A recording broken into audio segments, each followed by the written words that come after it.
Συναγωνιστές και συναγωνίστριες. Η προστασία των εργασιακών μας δικαιωμάτων απέναντι στην νεοφιλελεύθερη λέλαπα σε καμία περίπτωση δεν μπορεί να είναι θέμα του ενός ή των λίγων. Αν θέλουμε ο αγώνας να έχει διάρκεια και δυναμική, απαιτείται μαζικό αγωνιστικό μέτωπο από τη βάση, το οποίο ο πρόεδρος μας δείχνει να μην μπορεί να οραματιστεί και περισσότερο να κινητοποιήσει, καθώς φαίνεται να μην πιστεύει στις συλλογικές διαδικασίες. Το Προεδρείο αποφασίζει για τις δράσεις του σωματείου μας πίσω από κλειστές θύρες, οι οποίες ελπίζω να είναι του σωματείου μας τουλάχιστον και όχι άλλων φορέων. Η λογική όμως των κλειστών θυρών και των κλειστών ομάδων δεν αρμόζει στους εργατικούς αγώνες, αλλά στα διευθυντήρια, εκεί όπου λαμβάνονται αποφάσεις επαχθείς για το μέλλον μας. Στη μοναχική λογική που ακολουθεί ο πρόεδρος μας, θα μας ήταν βολικό και εύκολο ενδεχομένως να τον αφήσουμε να συνεχίσει. Να συνεχίσει έτσι και να χρεωθεί και την οποιαδήποτε αποτυχία. Αλλά αυτό δεν μας το επιτρέπει η ηθική ευθύνη και το χρέος που μας ανέθεσαν οι συνάδελφοί μας. Κύριε Πρόεδρε, δεν υπάρχει περιθώριο για αποτυχία. Και δεν θα το επιτρέψουμε. Δώσε φωνή όμως σε όλους τους συναδέλφους. Στην προμετωπίδα του αγώνα για τα μισθολογικά, αυτονόητα τέθηκε η απόφαση του Συμβουλίου της Επικρατείας που πρέπει να εφαρμοστεί άμεσα. Δεν βλέπω όμως το λόγο γιατί η επιχειρηματολογία μας για το δίκαιο του αγώνα μας δεν εμπλουτίζεται και με άλλου είδους ατράνταχτα στοιχεία. Γιατί να μην ακουστεί δηλαδή ότι κατά τους τελευταίους μήνες η καλή πορεία, σύμφωνα με τα δημοσιεύματα των δημοσιονομικών εσόδων, οφείλεται σε τεράστιο βαθμό και στη δική μας προσπάθεια, στα πλαίσια αντιμετώπισης του οργανωμένου οικονομικού εγκλήματος, της φοροδιαφυγής, του λαθρεμπορίου και γενικότερα της αποκάλυψης του χαμένου πλούτου μέσω της οικονομικής αστυνομίας.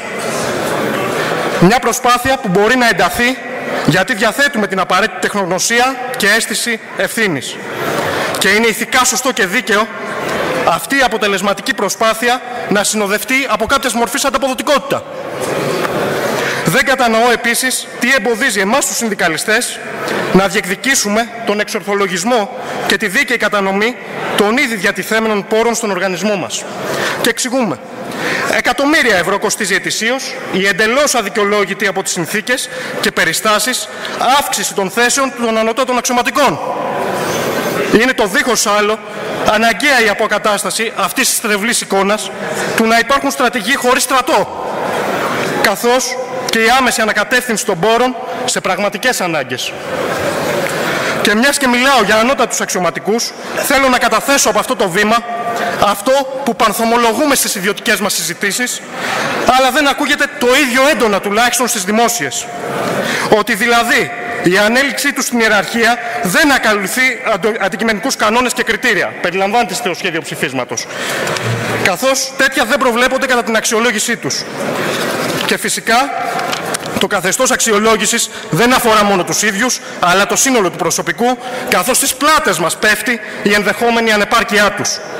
Γι' αυτό, και αυτό το καταθέτω προς ψήφιση, είναι επιτακτική ανάγκη στα πλαίσια της συζήτησης για την αξιολόγηση να παρέμβουμε δυναμικά και να απαιτήσουμε κατά τη διαδικασία αυτή να λαμβάνεται υπόψη σε ποσοστό τουλάχιστον 10% η άποψη των υφισταμένων τους, ιδίως σε θέματα που αφορούν τη χρηστή διοίκηση, τον σεβασμό των εργασιακών δικαιωμάτων, το ενδιαφέρον για τα προβλήματα του προσωπικού και την ικανότητα να δίνουν λύσεις και να μην παραπέμπουν στα νόμιμα. Και αυτά με αξιολόγηση μυστική, η οποία μπορεί να αποτελέσει ένα κάποιο αντίβαρο της πίεσης που ασκείται από πάνω προς τα κάτω. Άλλο ένα αντίβαρο θα μπορούσε να αποτελεί η θέσπιση της αυτεπάγγελτης δίωξης για την καταστρατήγηση των εργασιακών μας δικαιωμάτων, για να μην χρειάζεται πλέον υπερασπιστές και πατερούλιδες ο συνάδελφος για να υπερασπίζεται τα δικαιώματά του και για να εκλείψει επιτέλους ο βασικός λόγος αποσιώπησης τέτοιου είδους παραβιάσεων, που δεν είναι άλλος από το φόβο. Προτείνω να διεκδικήσουμε με όλες μας τις δυνάμεις η σχετική αρμοδιότητα για τη διερεύνηση αυτών ακριβώς των αυθαιρεσιών να δοθεί στο συνήγορο του αστυνομικού, Ένα θεσμό που παρότι αποτέλεσε κυβερνητική εξαγγελία, μία ακόμα, παραμένει κενό γράμμα. Μήπως έφτασε η στιγμή να απαιτήσουμε να γίνει πράξη? Περαιτέρω, ένας υγιής οργανισμός κρίνεται από το αν αποδίδει δικαιοσύνη μεταξύ των μελών του. Και πιστεύω ότι θα είναι μέγιστη ένδειξη συνδικαλιστικού πολιτισμού αν αυτό το συνέδριο και ιδίως οι νεότεροι από εμάς αποφασίσουμε να αποκαταστήσουμε μία χρόνια αδικία που τείνει να γίνει εντονότερη.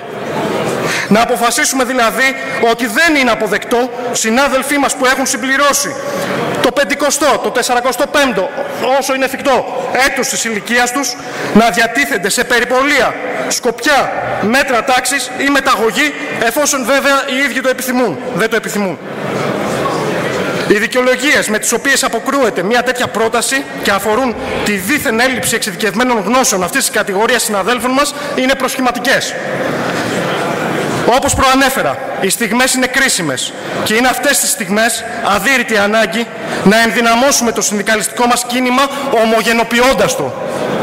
Προτείνω λοιπόν από αυτό το βήμα στις πρωτοβάθμιες ενώσεις και την Ομοσπονδία να ορίσουν ως πρώτο βήμα κοινές τακτικές συνεδριάσεις των διοικητικών συμβουλίων, όλων των διοικητικών συμβουλίων, με τα αντίστοιχα των αξιωματικών, των συνοριακών φυλάκων και των ειδικών φρουρών, έτσι ώστε να εμπεδοθεί στην πράξη η αναγκαιότητα αλλά και η εφικτότητα της ενιαίας λειτουργίας των σωματείων μας. Θα ήθελα να κλείσω την ομιλία μου μοιραζόμενος μαζί σας μία ανησυχία μου και μία σκέψη για συζήτηση. Ακούστηκαν από αυτό το βήμα διάφορες απόψεις σχετικά με το ρόλο της αστυνομίας στα κέντρα φιλοξενίας. Όποια και αν είναι η άποψή μας για αυτά τα ευαίσθητα θέματα και πέρα από ανθρωπιστικές προσεγγίσεις, ένα πράγμα είναι αδιαπραγμάτευτο. Ότι η αστυνομία είναι και πρέπει να παραμείνει ο μοναδικός φορέας εσωτερικής ασφάλειας για όλους ανεξαιρέτως τους κατοίκους και τους επισκέπτες της χώρας. Οτιδήποτε άλλο σημαίνει εκχώρηση αυτών των αρμοδιοτήτων σε άλλους εξωθεσμικούς φορείς, λιγότερο ή περισσότερο επικίνδυνους, λιγότερο ή περισσότερο διαφανείς, λιγότερο ή περισσότερο νόμιμους. Αυτά από αυτό το βήμα. Συνάδελφοι και συναδέλφισες, θα νικήσουμε. Σας ευχαριστούμε.